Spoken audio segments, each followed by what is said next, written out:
Hello दोस्तों। एक बार फिर से आपका स्वागत है आपके अपने channel Tech and Education TV में।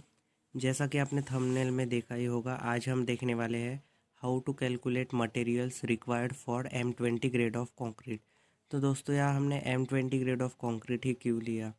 तो दोस्तों, आपको पता है ग्रेड ऑफ कंक्रीट अलग अलग टाइप के रहते हैं, जैसे कि M5, M7.5, M10, M15 से लेके M65, M70 तक, जिसे higher strength grade of concrete कहते हैं, जो हम ज़्यादा यूज़ नहीं करते।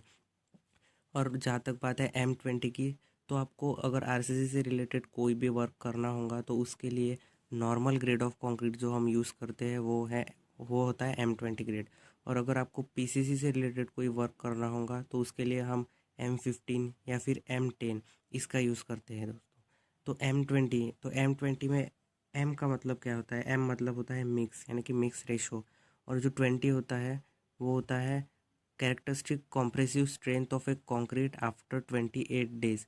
यानी कि ये एक वैल्यू है कंप्रेसिव स्ट्रेंथ की कंक्रीट की, जो कि 28 डेज के बाद मेज़र होती है, जो कि न्यूटन पर M² या फिर MPa में मेज़र करते हैं।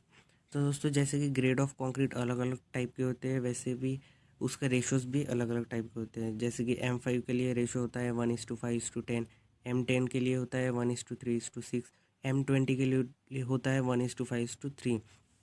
उसी तरह से M20 ग्रेड ऑफ कंक्रीट के लिए रेशो जो होता है वो होता है 1:1.5:3। यानी कि इस रेशो में 1 पार्ट ऑफ सीमेंट है, 1.5 पार्ट ऑफ सैंड है और 3 पार्ट ऑफ एग्रीगेट होता है।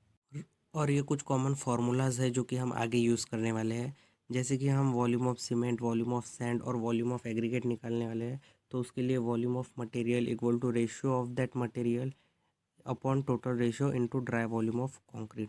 और साथ ही हमें डेंसिटी ऑफ सीमेंट भी लेना है, तो उसके लिए हम वैल्यू लेंगे 1440 kilogram per metre cube. Density of sand, जो कि ड्राई सैंड अज्यूम कर रहे हैं, तो इसके लिए उसकी value 1600 kilogram per metre cube.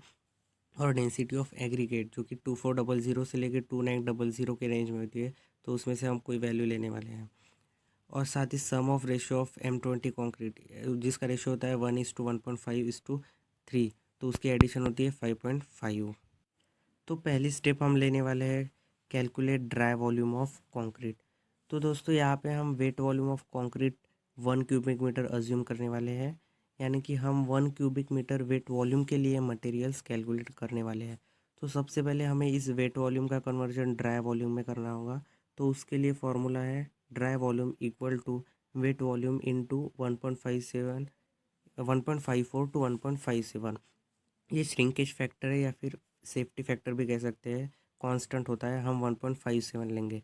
तो dry volume equal to wet volume, जो कि है 1 क्यूबिक मीटर हमने एज्यूम किया है, इंटू 1.57। तो ड्राई वॉल्यूम की वैल्यू आएगी 1.57 क्यूबिक मीटर। स्टेप 2 में हम कैलकुलेट करने वाले हैं वॉल्यूम ऑफ सीमेंट। तो दोस्तों, वॉल्यूम ऑफ मटेरियल कैलकुलेट करने के लिए हमने एक फार्मूला डिस्कस किया था, ये वाला। तो इसी का यूज़ करके हम वॉल्यूम ऑफ सीमेंट भी निकालेंगे। तो वॉल्यूम ऑफ सीमेंट होगा volume of cement equal to ratio of cement.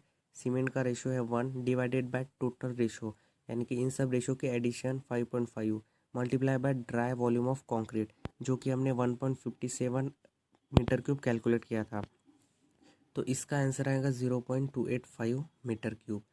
और अब हमें मीटर क्यूब का कन्वर्जन करना है किलोग्राम में, तो इसके लिए हमें मीटर क्यूब वाली वैल्यू को मल्टीप्लाई करना होगा डेंसिटी ऑफ सीमेंट से, जो कि 1440 किलोग्राम पर मीटर क्यूब होती है। तो इसका आंसर आएगा 411 किलोग्राम।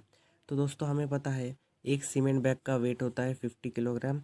सो हमें नंबर ऑफ सीमेंट बैग निकालने हैं, तो इसके लिए हम 411 किलोग्राम को डिवाइड करेंगे एक सीमेंट बैग के वेट से, यानी कि 50 किलोग्राम से।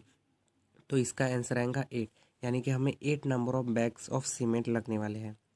और नेक्स्ट स्टेप में हम कैलकुलेट करने वाले हैं वॉल्यूम ऑफ सैंड। तो same formula, volume of sand equal to ratio of sand. Ratio of sand है 1.5 डिवाइडेड बाय टोटल रेशो, यानी कि इन सब की addition 5.5 multiply by dry volume of concrete 1.57। तो इसका आंसर आएगा 0.417 मीटर क्यूब। तो सेम हमें मीटर क्यूब का कन्वर्जन करना है किलोग्राम में, तो फार्मूला सेम होगा, हमें मीटर क्यूब वाली वैल्यू को मल्टीप्लाई करना है डेंसिटी ऑफ सैंड से। तो डेंसिटी ऑफ सैंड हम लेने वाले हैं 1600 किलोग्राम। तो volume of sand in kilogram आएगा 667.20 किलोग्राम। तो नेक्स्ट स्टेप में हम कैलकुलेट करेंगे वॉल्यूम ऑफ एग्रीगेट। तो वॉल्यूम ऑफ एग्रीगेट के लिए भी वही फॉर्मूला है, volume of aggregate equal to ratio of aggregate. Ratio of aggregate है 3 divided by total ratio 5.5 multiply by dry volume of concrete जो कि है 1.57 मीटर क्यूब। तो इसका आंसर आएगा 0.856 मीटर क्यूब। तो सेम एग्रीगेट का कन्वर्ज मीटर क्यूब वाली वैल्यू का कन्वर्जन हम किलोग्राम में करने वाले हैं। तो मीटर क्यूब वाली वैल्यू को हम मल्टीप्लाई करेंगे डेंसिटी ऑफ एग्रीगेट से, जो कि हम 2450 लेने वाले हैं। तो इसका आंसर आएगा 2097.20 किलोग्राम। तो दोस्तों हमने volume of cement, volume of sand और volume of aggregate M20 grade of concrete के लिए कैलकुलेट किया है।